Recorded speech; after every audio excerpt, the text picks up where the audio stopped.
Caminhamos ao longo de todo esse tempo, capítulo por capítulo, versículo por versículo, com a finalidade de levar vida ao seu coração.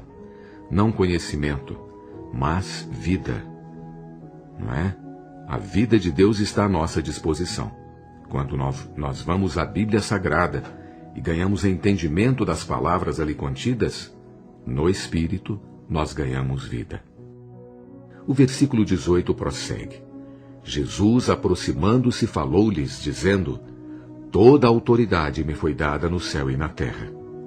Em sua divindade, como Filho unigênito de Deus, o Senhor tinha autoridade sobre tudo. Contudo, em sua humanidade, como Filho do homem, para ser o Rei do reino celestial, toda a autoridade do céu e na terra foi-lhe dada após a sua ressurreição. O relato de Mateus sobre a ressurreição é muito diferente do relato de João. De acordo com o relato de João, no Evangelho de João, após a sua ressurreição, o Senhor encontrou com seus discípulos numa sala onde as portas estavam fechadas. João capítulo 20, versículo 19. Os discípulos estavam ali naquela sala, lá no capítulo 20, versículo 19 do Evangelho de João. Eles estavam apavorados, com medo dos judeus, porque eles precisavam ser fortalecidos pela vida do Senhor. O Senhor veio até eles como vida, soprou sobre eles e disse-lhes para receberem o Espírito Santo, receberem o sopro santo de Deus. João capítulo 20, versículo 22. Como diferente é o relato de Mateus. Aqui, de acordo com Mateus, o Senhor mandou os discípulos irem a um monte na Galileia. Certamente, o Senhor encontrou-se com eles naquele monte durante o dia, não durante a noite. Além disso, quando encontrou-se com eles no monte, ele não soprou sobre eles, nem lhes disse para receber o Espírito Santo. Pelo contrário, ele disse: Toda a autoridade me foi dada no céu e na terra. Em Mateus não é uma questão do sopro, mas é uma questão de autoridade. A conotação de João era para a vida. A vida requer sopro. Mas a conotação de Mateus era para o reino, e o reino requer a autoridade. O Evangelho de João revela que precisamos de vida para cuidar dos cordeirinhos e alimentar o rebanho do Senhor. Mas aqui em Mateus, no capítulo 28, não há palavra sobre alimentar cordeiros. Em Mateus, o Senhor ordena aos discípulos para fazerem discípulos de todas as nações. Versículo 29. A fim de tornarem todas as nações participantes do reino. Isso requer autoridade. Por isso, em João, a ressurreição é uma questão de vida, poder, sopro e apacentar. Aqui em Mateus, é uma questão de justiça, autoridade e de fazer discípulos das nações. Louvado seja o Senhor. O versículo 19 diz: Ide, portanto, fazei discípulos de todas as nações, batizando-os em nome do Pai, e do Filho e do Espírito Santo. Porque toda a autoridade foi dada a ele, o Rei Celestial enviou seus discípulos a ir e fazer discípulos de todas as nações. Eles vão com a sua autoridade, com a autoridade do Cristo ressurreto. Fazer discípulos das nações é levar os pagãos a se tornarem o povo do reino para o estabelecimento do seu reino, que é a igreja, mesmo hoje, nos dias de hoje nessa terra. Precisamos levar este evangelho do reino a toda a terra habitada. Por isso estamos aqui no ar, com esse site, com o alvo, com a meta, com o objetivo claro de levar o evangelho em toda a terra habitada. O evangelho do reino. Louvado seja o Senhor. Notem que o Senhor não ordenou aos discípulos pregar o evangelho, mas fazer discípulos das nações. Qual que é a diferença? A diferença entre pregar o evangelho e fazer discípulos das nações é que pregar o evangelho é simplesmente levar os pecadores à salvação. Mas fazer discípulos das nações é levar os gentios a se tornarem o povo do reino. Fomos enviados pelo Senhor não apenas para levar as pessoas à salvação, mas também para fazer discípulos das nações. Essa é uma questão de reino. No versículo 19, o Senhor fala de batizar as nações no nome do Pai e do Filho e do Espírito Santo. Batizar é trazer as pessoas arrependidas de seu velho estado para o novo estado, pondo fim em sua velha criatura, em sua velha vida, fazendo-as germinar com a nova vida de Cristo, para que se tornem o povo do reino, o povo que expressa a vida do reino. O ministério de recomendação de João Batista começou com um batismo preliminar apenas pela água. Agora, depois que o Rei Celestial cumpriu o seu ministério aqui na terra, passou pelo processo de morte e ressurreição e se tornou o Espírito que dá vida, ele incumbiu seus discípulos de batizar as pessoas no Deus triuno, para dentro do nome do Pai, do Filho e do Espírito Santo. Esse batismo tem dois aspectos: o aspecto visível pela água e o aspecto invisível pelo Espírito Santo. Atos capítulo 2, 38 e 41, Atos 10, 44 a 48. O aspecto visível é a expressão, o testemunho do aspecto invisível, enquanto o aspecto invisível é a realidade do aspecto visível. Sem o aspecto invisível pelo Espírito, o aspecto visível pela água é totalmente vão, não tem nenhum valor. E sem o aspecto visível pela água, o aspecto invisível pelo Espírito é abstrato e pouco prático. Ambos são necessários, o batismo visível na água e o batismo invisível no Espírito Santo. Pouco depois de o Senhor incumbir os discípulos desse batismo, ele os batizou e a toda a igreja no Espírito Santo. 1 Coríntios capítulo 12, versículo 13, ali no dia de Pentecostes, e depois, ou no dia de Pentecoste, não é, no singular, e depois ele é ali na casa de Cornélio, em Atos capítulo 11, versículos 15 a 17. Então, baseados nisso, os discípulos batizavam os novos convertidos, Atos 2:38, não só visivelmente na água, mas também invisivelmente na morte de Cristo. Romanos capítulo 6, versículos 3 e 4, no próprio Cristo, no Deus triuno e no corpo de Cristo. 1 Coríntios 12, 13. Louvado seja o Senhor. A água representando a morte de Cristo com seu sepultamento pode ser considerada como um túmulo para pôr fim à velha história dos que foram batizados. Desde que a morte de Cristo está incluída em Cristo, desde que Cristo é a própria corporificação do Deus triuno, e desde que o Deus triuno é um corpo com o corpo de Cristo, ou é um com o corpo de Cristo, melhor dizendo, então batizar os novos crentes na morte de Cristo, no próprio Cristo, no Deus triuno e no corpo de Cristo, é fazer apenas uma coisa: do lado negativo, pôr fim à velha vida, e do lado positivo, fazê-los germinar com uma nova vida, a vida eterna do Deus triuno para o corpo de Cristo.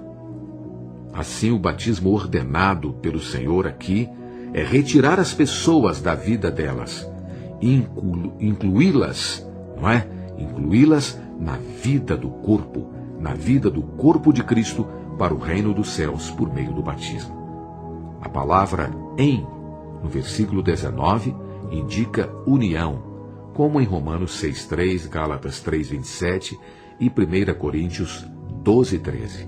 A mesma palavra grega é usada também em Atos 8,16, 19,3, 5 e também 1 Coríntios capítulo 1, 13 e 15. Bem, batizar as pessoas no Deus triuno, portanto, é introduzi-las numa união espiritual e misteriosa com Ele. Há um só nome para a Trindade. O nome é a somatória do ser divino equivalente à sua pessoa. Batizar alguém no nome da Trindade é imergi-lo em tudo o que Deus é, tudo aquilo que o Deus triuno é. Mateus e João são os dois livros nos quais a Trindade é revelada de modo mais completo, mais claro, para a participação e o desfrute do povo escolhido de Deus do que em todos os outros livros da Escritura.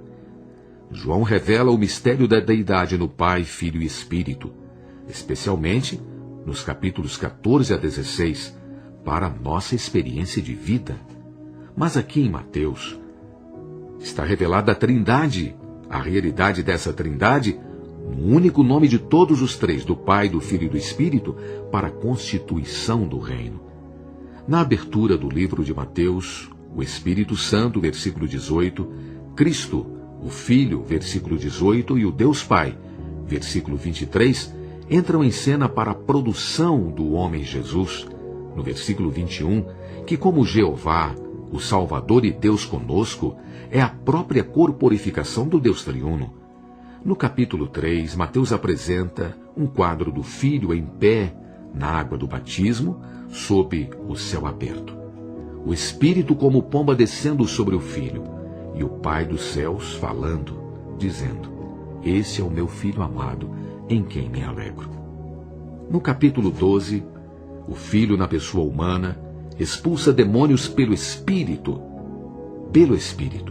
para introduzir o reino do Deus Pai.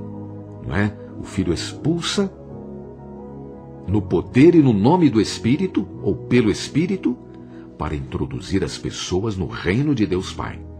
Está vendo aí a Trindade? A ação da Trindade? No capítulo 16, o Filho é revelado pelo Pai aos discípulos para a edificação da igreja, que é o pulsar da vida do reino. No capítulo 17, o Filho foi transfigurado e foi confirmado pela palavra de deleite do Pai. Versículo 5, para uma mini exposição, não é? Da manifestação do reino, no capítulo 16, versículo 28.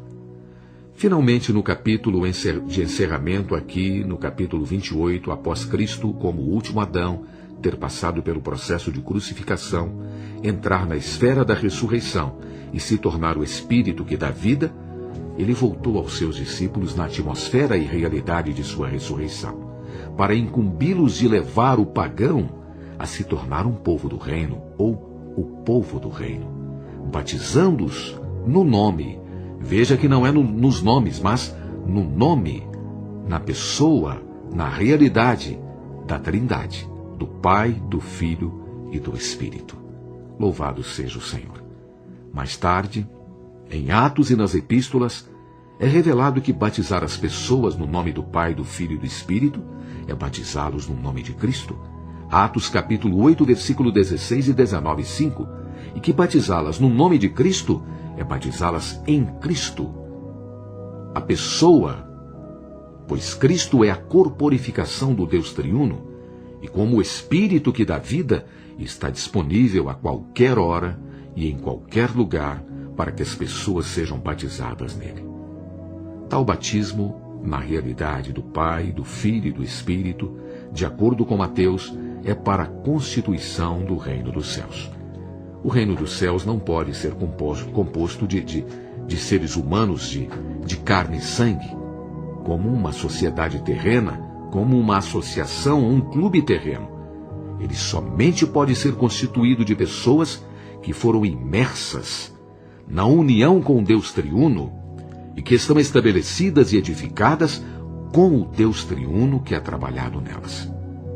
No versículo 20, o último versículo do capítulo 28 e o último versículo aqui do livro de Mateus, o Senhor Jesus disse aos seus discípulos o seguinte: E eis que estou convosco todos os dias, até a consumação do século.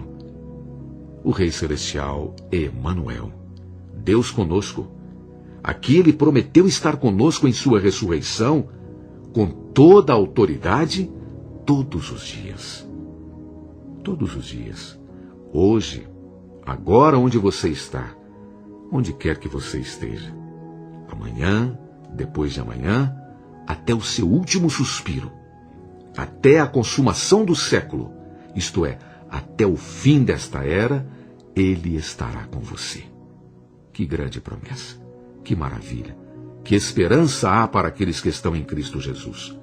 Assim, sempre que estivermos reunidos em nome de Cristo, ele está no nosso meio. Foi ele quem nos garantiu isso, não é? E eis que estou convosco todos os dias, até a consumação dos séculos. Nos 4 evangelhos, a ascensão do Senhor é relatada somente em Marcos e Lucas. Marcos 16, 19 e Lucas 24, 51. João testifica que o Senhor, como Filho de Deus, até mesmo o próprio Deus, é vida para seus crentes. Como tal, ele nunca pode deixá-los e nunca iria deixá-los. Mateus prova que ele, como Emanuel, Deus conosco, é o Rei Celestial que está com seu povo continuamente, até que ele volte. Mas eu creio que nós podemos parar e falar o seguinte: olha, o Senhor não está com o seu povo, mas ele está comigo. Diga isso, amigo. Cristo está comigo até a consumação dos séculos. Se você está num leito de enfermidade, ele está com você. Se você está alegre por causa de uma conquista, por causa de algo que você tenha recebido dele mesmo, ele está com você. Se você está abatido na mais profunda cova, você pode invocar o seu nome, Senhor Jesus, e ele estará ali com você. Ele está conosco todos os dias, até a consumação dos séculos. Que maravilha! Ainda que eu ande pelo vale das sombras da morte, tu estás comigo. Senhor Jesus, que maravilha! Assim, tanto em João como em Mateus, a ascensão do Senhor não é mencionada. Como rei no novo reino, com o povo do reino, o Senhor está conosco todos os dias até a consumação do século. O dia de hoje está incluso em todos esses dias, ou não? Está incluso, não é? O Senhor está conosco hoje. Ele estará conosco amanhã. Ele estará conosco depois de amanhã. Ele está conosco todos os dias. Nenhum dia será exceção. Ele estará conosco até a consumação do século. Isso se refere ao fim desta era, que será a época da parousia do Senhor, a sua vinda. A consumação da era, o fim da era, será a grande tribulação. Temos visto hoje os sinais de que essa tribulação, a grande tribulação, está vindo, está chegando. Os primeiros sinais já estão aí. O princípio das dores, tantas coisas negativas, tantas coisas terríveis, tantos abalos sísmicos, tantas corrupções, muitas coisas apontam para a vinda do Senhor, para a sua parousia. Mas Ele está conosco todos os dias. Não queremos estar aqui nesse tempo, no tempo da grande tribulação. Antes, preferimos ser arrebatados para dentro da parousia do Senhor, para dentro da sua presença. Isso é uma questão de reino. Na ressurreição do Senhor, com sua justiça, o reino está presente e temos a autoridade, temos também o comissionamento e temos também a posição para fazer discípulos de todas as nações, batizando-as em nome do Pai, do Filho e do Espírito Santo, ou batizando-as para dentro do nome do Pai, do Filho e do Espírito Santo, fazendo assim o seu reino se expandir. Louvado seja o Senhor.